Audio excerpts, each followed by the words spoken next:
For the repair of the EPC50 I/O board and GMPS module, the following procedures were necessary.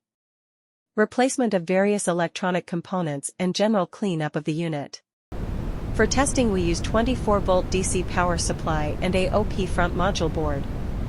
We connect the OP front module board with the I/O board. As soon as we turn it on, the unit reacts and the screen lights up.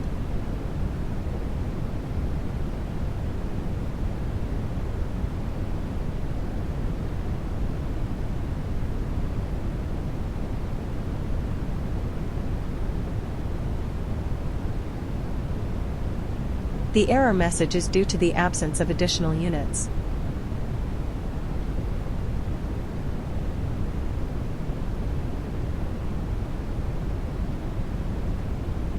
For the GMPS module, we connect it with 24-volt DC power supply and we see that the units reacts and responds to the testing process. No further testing is possible due to the absence of additional units.